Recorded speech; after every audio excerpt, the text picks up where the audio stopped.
Una fotografía es un fragmento de tiempo que no volverá. Es también una forma de convertir en perdurable lo efímero. La idea de detener el tiempo, de capturar imágenes y preservarlas ha acompañado al ser humano desde épocas antiguas.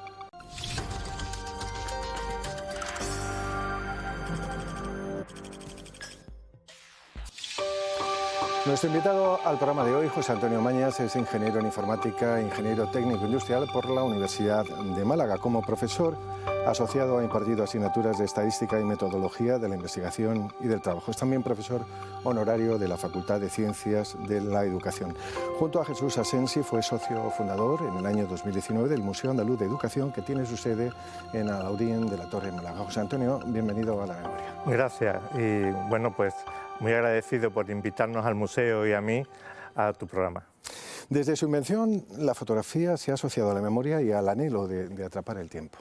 Sí, efectivamente, la humanidad desde siempre ha intentado capturar esas imágenes, esas escenas para el futuro, ¿no? Recordemos las pinturas rupestres o toda la producción artística que hizo Roma o Grecia, incluso Mesopotamia, y por supuesto toda la pintura que llena nuestra más conocida pinacoteca. Pero todo era muy laborioso, porque pintar era difícil, ¿no? Hasta que empiezan los primeros pasos con esta nueva técnica, la fotografía. En el año 1686, el monje alemán Johann Zahn ilustró en su obra Oculus Artificialis varios tipos de cámaras ópticas portátiles de tamaños suficientemente reducidos. Tenían estas cámaras una característica especial, una pantalla de cristal translúcido con interiores pintados de negro para evitar reflejos y también luces parasitarias. Su cajón era de madera de 20 centímetros de ancho y 60 centímetros de largo. En su interior disponía de una lente movible que permitía el enfoque y una abertura regulable para controlar la luz que entraba en la caja. Esta primera cámara oscura es el antepasado quizás más significativo, José Antonio, de la cámara fotográfica. Permitía proyectar en una habitación a oscuras las imágenes del exterior, aunque del revés, a través de un pequeño orificio en la pared. Sí, a mí me gusta empezar a hablar de la cámara oscura recordando a Johannes Kepler, que para mí es una figura científica importantísima. Él hace una conexión entre la cámara oscura y un telescopio para observar la Luna.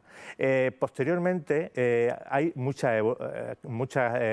cambios, ¿no? Pero deberíamos de empezar a hablar desde Aristóteles en el siglo IV a.C., que en sus escritos ya aparece este instrumento.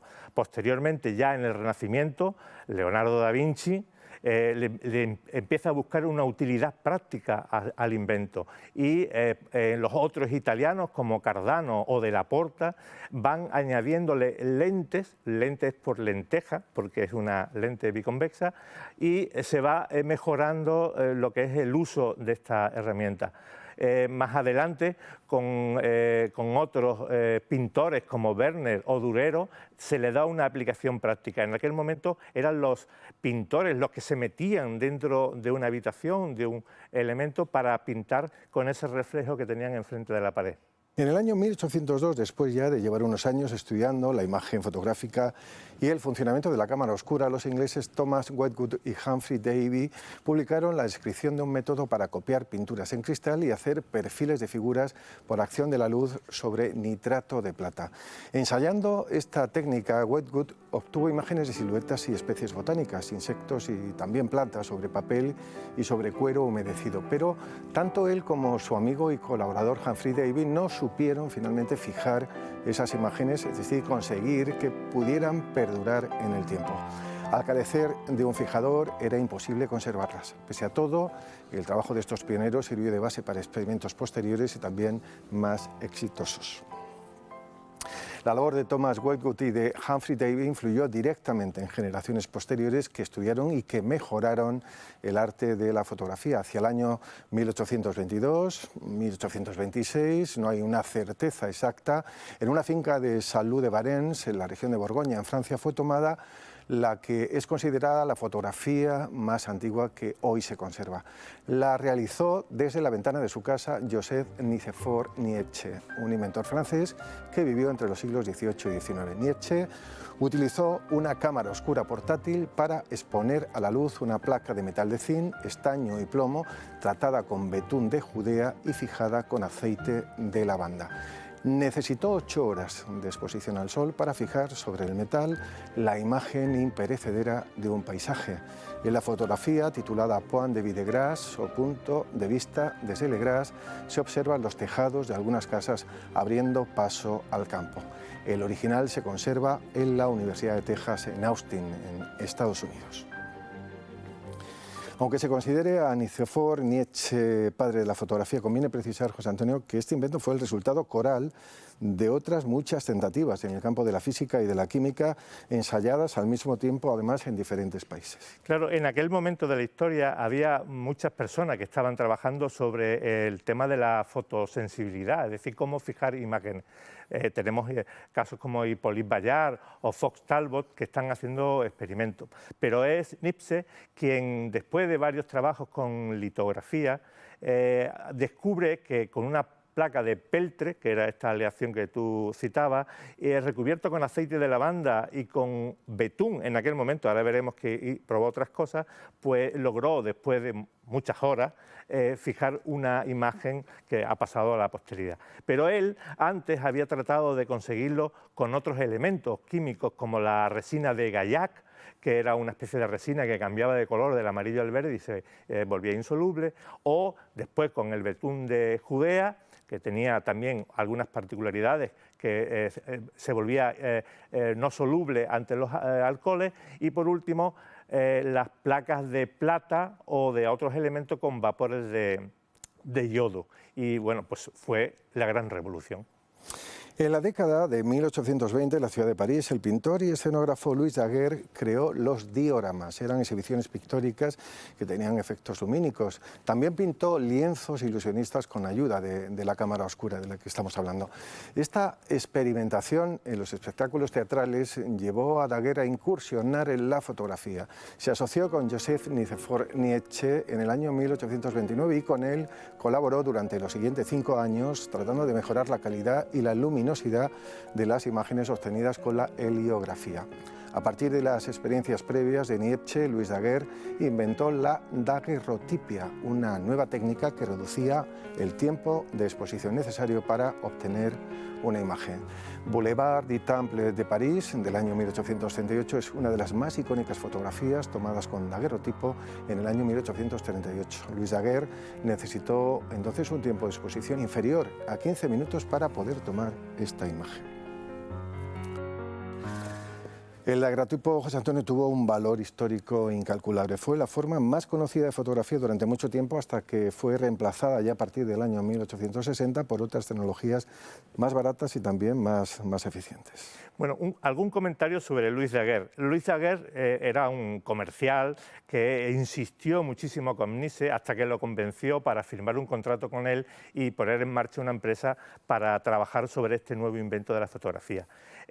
Muere Niépce, pensamos que debido a los gases de mercurio, y él ya se hace cargo de la empresa. A continuación, tras varios intentos, consigue hacer el primer daguerrotipo, la primera prueba. Era un elemento muy especial porque solo se obtenía un positivo, no había otra forma, era único, un elemento único, y que bueno, se hacía expresamente para una persona para un determinado momento. El daguerrotipo tuvo un éxito inmediato y él le vende la patente a Francia, al gobierno francés, y se hace mundialmente conocido. Pero poco a poco la técnica sigue avanzando y aparece Fox Talbot, que da origen al calotipo. El calotipo es un invento que crea el primer negativo, que mediante unas sales de plata mezclado con ácido gálico y después revelado con hiposulfito consigue tener un negativo al cual poner un papel sensibilizado y obtener una fotografía. Robert Cornelius, un empresario estadounidense, fue otro ilustre pionero de la fotografía. En 1831 comenzó a trabajar en el negocio familiar. Su especialidad era el chapado de plata y el pulido de metales. Ayudado de su propio conocimiento en química y en metalurgia, Cornelius intentó perfeccionar el daguerrotipo en su ciudad natal, en Filadelfia, en octubre o en noviembre, no se sabe muy bien, del año 1839. Hizo un retrato de sí mismo a las puertas del negocio familiar con una cámara oscura que él mismo había fabricado, construida a partir de una caja de hojalata con el anteojo de unos gemelos de teatro. Posó con los brazos cruzados, el pelo despeinado y ligeramente descentrado en esta placa. Hay quien considera que este es el primer autorretrato fotográfico. Hay otro autorretrato que compite por el primer puesto en la historia de lo que podríamos denominar el selfie. Es posterior, es de diciembre del año 1920, lo están viendo ahora, es un autorretrato grupal de los fotógrafos de la Byron Company, autografiados en una azotea de la ciudad de Nueva York, sosteniendo en la mano una cámara con el objetivo apuntando a ellos mismos. La autofoto de Robert Cornelius, a diferencia de la de Joseph Byron y sus coetáneos, no se hizo sosteniendo en mano la misma cámara con el objetivo apuntando a uno mismo, era más bien una imagen obtenida a través del reflejo del fotografiado en el espejo. Sí, el caso de Cornelius es un caso muy especial porque Cornelius ya tenía su vida resuelta, tenía una empresa familiar que se dedicaba al plateado y al pulido de metales, conoce la nueva técnica de Daguerre y él, pues, con la curiosidad que tenía en aquel momento muchísimas personas, pues empieza a hacer sus propios experimentos. Él hace ese primer daguerrotipo, yo le diría autorretrato, pero lo hace distinto porque lo hace reflejándose en un espejo a las afueras del negocio familiar. Se conserva ese selfie en la Biblioteca del Congreso de Estados Unidos y a partir de ahí crea un laboratorio de fotografía para hacer daguerrotipos, hace 50 o 60 fotos más a familiares y amigos y después pierde un poco la emoción por la fotografía, se dedica a su propio negocio, crea una lámpara de queroseno que se vende en todo el mundo, un mecanismo de chispa para encender candelabros eléctricos y, bueno, pues al poco tiempo, a los 5 o 6 años, abandona el tema de la fotografía. Henry Fox Talbot, del que hablaba José Antonio hace unos segundos, científico e inventor británico, es ante todo conocido por inventar el calotipo, el sistema que resolvía el paso del negativo al positivo y que permitía obtener de un solo negativo multitud de copias fotográficas. Esta técnica revolucionó el arte y la fotografía de mediados del siglo XIX. Permitía capturar la luz y la sombra de una manera más suave y difusa y además daba a las imágenes una sensación más pictórica y romántica. El calotipo atrajo a muchos artistas y fotógrafos de la época, especializados sobre todo en paisajes y en arquitectura, principalmente en Gran Bretaña y en Francia. Los primeros fotógrafos calotipistas, principalmente ingleses y franceses, como explicábamos, entraron en nuestro país, en España, a partir de 1849, sobre todo atraídos por las tierras del sur, la literatura romántica y también los libros de viajes. Claudius Galen Wilhelmus fue uno de los primeros fotógrafos calotipistas que viajaron por nuestra tierra, por Andalucía. Suyos son los primeros calotipos en suelo español tomados en las ciudades de Sevilla y de Cádiz. Como Galen, otros fotógrafos, Gustave de Bocourt, Louis de Clercq, Charles Clifford, Alphonse Delaunay y Edward King Tennyson recorrieron el sur peninsular muchas veces por caminos polvorientos, con equipos fotográficos y químicos muy pesados y además cargados sobre mulas. Porque por aquel entonces, José Antonio, la cámara era todavía un aparato difícil de transportar y en sus viajes el fotógrafo necesitaba trasladar un pequeño laboratorio para poder revelar sus fotografías. Claro, el libro de Fox Talbot, The Pencil of Nature, fue como un bestseller y todo el mundo pues, se lo compró, se lo leyó y a la aventura. Vamos a intentar fotografiar pues, paisajes, todos mis viajes, monumentos, etc. Estas dos personas que tú has nombrado, Wilhelmus es un médico inglés que está haciendo un crucero por el Mediterráneo, llega a Sevilla y fotografía las distintas plazas de Sevilla. Y Bocourt, 10 años después, ya ha avanzado mucho más la técnica fotográfica, la práctica química, y era un aristócrata francés que también hace distintas fotografías del sur de España. Estas fotografías se conservan en la Universidad de Navarra y son las primeras fotografías paisajísticas de monumentos que se conservan en nuestro país. Aunque durante mucho tiempo la fotografía fue considerada una curiosidad científica con fines experimentales, poco a poco se fue revelando su faceta artística y sobre todo su poder documental.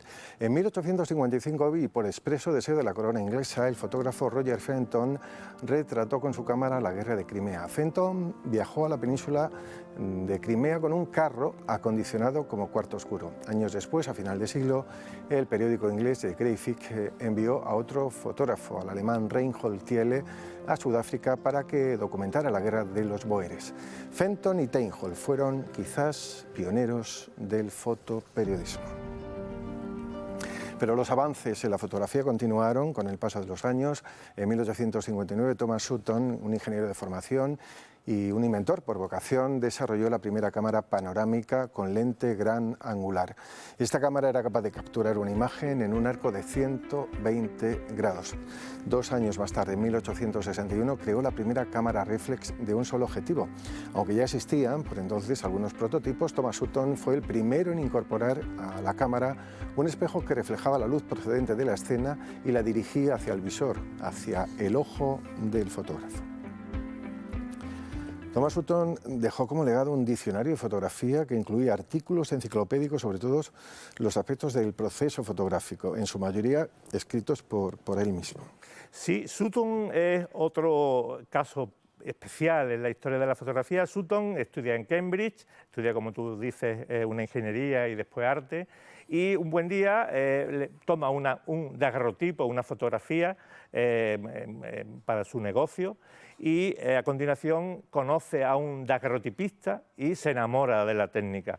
Empieza a hacer daguerrotipos y a continuación viaja a Italia y a Suiza con su familia, hace muchísimas fotografías ahora de calotipo, porque ha aprendido esa técnica, y al regreso al Reino Unido monta un estudio para hacer reproducciones de esas fotografías que ha realizado. A continuación empieza a escribir en distintas revistas, incluso hace un manual del calotipo y escribe una obra muy famosa que es el Diccionario sobre fotografía. Pero aparte de su faceta como escritor, bastante ingente, también fue un investigador y un creador. Como tú decías, crea una lente panorámica con una esfera llena de agua que proyecta la imagen sobre un arco y crea la primera fotografía panorámica. A continuación también aparece el reflex, lo que todos conocemos en las cámaras de hace poco, en la cual mediante un espejo y un prisma podíamos ver la imagen. Y por último, empieza a trabajar con el color. En el año 1861, y para demostrar una de sus teorías, el físico y matemático escocés James Clerk Maxwell encargó a Thomas Sutton, el inventor de la cámara reflex, que fotografiara 3 veces una cinta de tela y que utilizara en cada uno de los disparos de la cámara un filtro de color diferente, rojo, verde y azul. Tras el revelado, las imágenes fueron trasladadas a cristales y lanzadas a una pantalla de 3 proyectores, cada uno de ellos equipado con el mismo filtro de color original. En esa pantalla, las 3 imágenes superpuestas formaban una sola imagen en color. Y hoy Maxwell y Sutton son recordados por ser los creadores de la primera fotografía a color permanente. Sí, Sutton, como decíamos antes, pues intenta conocer todos los procedimientos, conoce a James Clerk Maxwell, el padre de la teoría del electromagnetismo, las famosas ecuaciones de Maxwell, y hacen un experimento conjunto que es fotografiar una cinta de tartán, esto es una cinta escocesa, mediante el procedimiento que tú has mencionado. Pero existía un problema, en aquel momento las placas de vidrio que hacían la fotografía no eran pancromáticas, es decir, no eran capaces de reflejar todos los colores. Entonces, los filtros que utilizó filtraban muy bien el azul, escasamente el verde y casi nada del rojo. Con lo que aquel experimento, pues bueno, podemos decir que es un experimento pionero en el color, pero no llegó a tener el éxito que se esperaba. Hay que esperar bastante más tiempo, hasta prácticamente el año 1903, en que los hermanos Lumière ponen en marcha su propio modelo de fotografía en color. Era una placa de blanco y negro sobre la que se habían depositado unos granos de fécula de patata coloreadas con rojo, verde y azul. Entonces, cuando se revelaba la placa y si la ponías esa placa a través de un vidrio, de un cristal iluminado desde el exterior, se veía en color. Volviendo hacia atrás en el tiempo, el 4 de septiembre de 1888, 136 años atrás, el empresario, inventor y filántropo neoyorquino George Eastman patentó la primera cámara Kodak de la historia y con ella el primer rollo de película que sustituía a la placa de cristal. La cámara de Eastman tenía forma de caja, era de tamaño pequeño y cargaba en su interior un carrete de película de papel desplegable. Costaba $25, solo había que pulsar un botón para hacer una foto. Del revelado fotográfico se encargaba el propio laboratorio de Kodak, que después enviaba las imágenes en papel a sus clientes. Con la cámara Kodak de rollo de película nacería la fotografía de uso popular. Sí, Eastman es otro revolucionario en la fotografía. Hasta ese momento, realizar fotografía tenías que saber prácticamente de todo, desde lo que era tomar la fotografía y después todo el proceso revelado con la dificultad que tenían los conocimientos de química a la hora de saber exactamente el tiempo, las cantidades de cada uno de sus productos. Eastman no, Eastman tiene la idea de separar lo que es la toma de la fotografía del revelado de la fotografía. Esta nueva filosofía sirve tanto para los profesionales, porque pueden seguir realizando su trabajo, como, por supuesto, a todo el mundo aficionado que quisiera entrar en este mundo. Si Kodak fue el artífice del rollo de película, el segundo gran cambio que contribuyó a la difusión de las cámaras fotográficas fue la invención del carrete de película, que permitía hacer más de una fotografía cada vez. En 1913, el ingeniero alemán Oskar Barnack, que trabajaba para la empresa Leitz, dedicada al desarrollo y a la fabricación de dispositivos ópticos, creó el primer prototipo, era la UR Leica. Y años después, en 1925, la Leica 1, más rápida aún y además con un carrete incorporado. Esta cámara Leica fue toda una revolución para la fotografía, sobre todo para los fotoreporteros, que tuvieron en su mano una nueva herramienta muy pequeñita, capaz y rápida de capturar imágenes en cualquier lugar. Claro, el formato de 35 milímetros es un formato que estaba inicialmente pensado para el cine, pero que se utiliza en esta Leica, la Leica 1, que bueno, es una cámara pequeña, compacta, fácil de manejar, fácil de intercambiar el carrete, que además llevaba un mecanismo de arrastre mecánico interno, que además se le podían cambiar el objetivo, ahora llamamos gran angular y teleobjetivo, aquel momento se llamaba corta y larga distancia, y además tenía sincronización con el flash. Hasta ese momento el flash era un mecanismo con magnesio, hasta que aparecieron las famosas lámparas. Esta nueva herramienta, esta pequeña cámara portátil, supone un cambio en el periodismo, porque fotógrafos como Robert Capa, Eric Solomon, empiezan a utilizar esto para fotografiar sobre todo escenas entre la Primera y la Segunda Guerra Mundial. Y a continuación la prensa, las revistas empiezan a incorporar bastante cantidad de imágenes en sus publicaciones. En el año 1943, el científico estadounidense Edwin Land estaba de vacaciones con su familia cuando su hija le preguntó por qué no podía ver la foto que acababa de tomar su padre. Su inocente pregunta ayudó a Land a soñar la idea de una cámara instantánea. En 1948, y después de varios años de investigaciones y ensayos, Land desarrolló un prototipo que derivó en la primera cámara instantánea del mercado. Era la Polaroid Land 95. El equipo de exposición y revelado de la película estaba contenido dentro de la propia cámara. El fotógrafo no tenía nada más que encuadrar la toma y presionar el botón del obturador para capturar la imagen.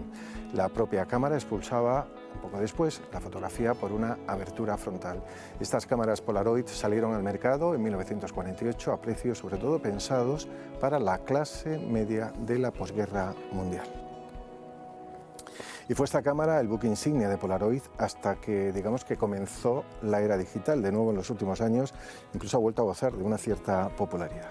Sí, Lang era un físico, había estudiado en Harvard, había trabajado sobre filtros polarizadores de la luz.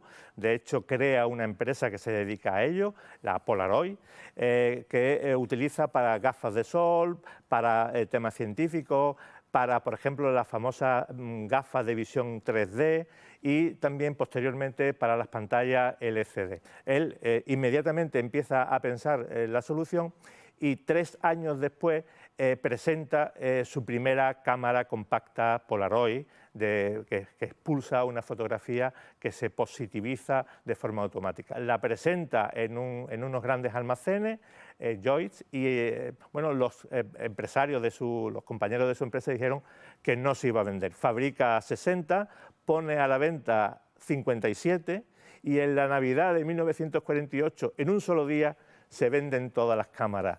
A partir de ese momento empieza él a seguir trabajando y sobre todo a poner en marcha otros proyectos dentro de la propia casa Polaroid. ¿Qué sería, José Antonio, de la fotografía si los grandes fotógrafos y fotógrafos, si hubo en algún momento un lugar que concentrara la mayor cantidad de grandes nombres de este arte, fue el final de los años 40 del siglo pasado? Henri Cartier-Bresson y otros colegas, entre ellos Robert Capa, del que hemos hablado antes, decidieron unir sus fuerzas para defender los derechos de los fotógrafos. Y con esta idea, en 1947 fundaron la agencia Magnum, probablemente la asociación fotográfica más influyente de la historia contemporánea. Por ella pasaron muchos de los más importantes fotógrafos. El catálogo de la agencia es hoy uno de los más valiosos y cotizados de la fotografía documental. Una de las mayores revoluciones también en la historia de la fotografía se gestó en la década de los años 70 del siglo pasado. En 1975, volvemos a Kodak, encomendó a uno de sus ingenieros, a Steve Sanson, el desarrollo de un prototipo de cámara que no emplease películas, sino un sensor electrónico. Samson utilizó piezas de Motorola, algunos sensores y una lente para crear la primera cámara fotográfica digital, o mejor dicho, el primer prototipo de una cámara electrónica antecesora de las cámaras digitales que llegarían al mercado unos años después. Aquella cámara superaba los 3 kilogramos de peso, solo hacía fotos en blanco y negro, pero con una resolución estratosférica. Las capturas de imagen se almacenaban en una cinta magnética y luego se visualizaban en un pequeño visor. Kodak patentó la cámara digital en 1978, José Antonio, y en 1991 comercializó ya esta nueva tecnología. Es verdad que Motorola había hecho una experiencia justo anterior, pero no era ni digital ni guardaba fotografía. Él crea un prototipo, digamos, a base de cosas que tenía por allí, ¿no? Tiene de Motorola un conversor analógico digital, de la propia casa Kodak tiene un objetivo y de la Fairchild Semiconductor tiene un CCD, un sensor que es capaz de recoger esa imagen. Con su compañero de laboratorio le dicen a otra persona que pose, tardan 23 segundos en hacer esa fotografía y la graban en una cinta de cassette, que para después recuperarla tarda prácticamente lo mismo. La primera vez que lo hicieron salía la imagen borrosa completamente. Samson no desespera y toca esos cables internamente de ese prototipo hasta que aparece la imagen ya clara y nítida. Hoy todos nuestros smartphones, nuestros teléfonos inteligentes llevan cámaras muy competentes, todas capaces de capturar fotografías y también de grabar vídeo. Combinar los teléfonos móviles con las cámaras costó mucho más de lo que imaginamos. Los japoneses fueron los primeros en hacerlo con un teléfono SART. Otros fabricantes más tarde, Sanyo, Nokia o Sony, lo hicieron. Y fue Philippe Cahn, un visionario y emprendedor francés, el que dio la comunicación visual instantánea compartiendo el 11 de junio del año 1997 una foto de su hija recién nacida a través del correo electrónico. Cahn tomó esta fotografía con un Motorola StarTAC modificado con la óptica de una Casio. Este empresario francés utilizó la señal de su teléfono móvil para enviar la foto desde el ordenador portátil a su ordenador personal. Desde allí envió esta imagen por correo a familiares, amigos y a colegas de trabajo.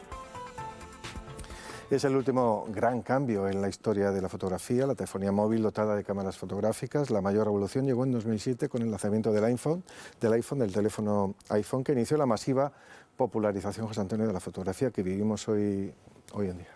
Claro, a nosotros nos parece que esto hace 1000 años que tenemos esta posibilidad, que tenemos todos en el bolsillo, de hacer fotografías y fotografías de forma sin mirar el número de imágenes que tomamos. Pero esto no ha sido siempre así. Como tú decías, Kant acaba de ser padre, sus amigos le dicen que quieren una imagen de su hija que acaba de nacer, y en ese intervalo de tiempo entre que su mujer da a luz hasta que él puede hacer esa fotografía, empieza a pensar cómo hacerlo. Entonces coge su cámara digital, no un teléfono, una cámara digital, hace una fotografía, pasa el fichero a su ordenador portátil, lo manda a través lo manda a través de su teléfono normal, como si fuera un fichero, lo recibe su ordenador de sobremesa de casa, y a través de correo electrónico se lo envía a su lista de contactos para que conozcan a su hija que acaba de nacer. Fíjate que acaba de crearse la comunicación en tiempo real, aunque no es directamente con una cámara. En una época como esta de inmediatez y de virtualidad, lo efímero se impone. José Antonio Mañas, gracias por este tiempo de charla de la memoria y mucha suerte en sus proyectos futuros. Muchas gracias a vosotros. Con el paso del tiempo, la fotografía se ha convertido en una forma invaluable de preservar la memoria, de unir generaciones por lazos intangibles y también imperecederos. Es una manera de descubrir el pasado, de los espacios que transitamos, de los episodios que hilvanaron nuestra historia, hasta la telaraña que sostiene nuestro presente. Si la memoria es, a fin de cuentas, una capacidad humana para resistir el olvido, la fotografía es un intento, de alguna manera fallido, pero muy hermoso, de detener el tiempo para no perder la memoria. Esta aventura a la que llamamos memoria concluye hoy, agradeciéndole a ustedes, telespectadores, la complicidad y la confianza en el trabajo que este equipo, el equipo del programa, ha realizado durante los últimos 5 años. Y qué mejor que una cita del escritor Jorge Luis Borges para despedirnos de ustedes. Decía el maestro que somos nuestra memoria, ese quimérico museo de formas inconstantes y también de espejos rotos. Lean, no dejen de hacerlo, reflexionen y sobre todo debatan sus ideas. Adiós, hasta siempre.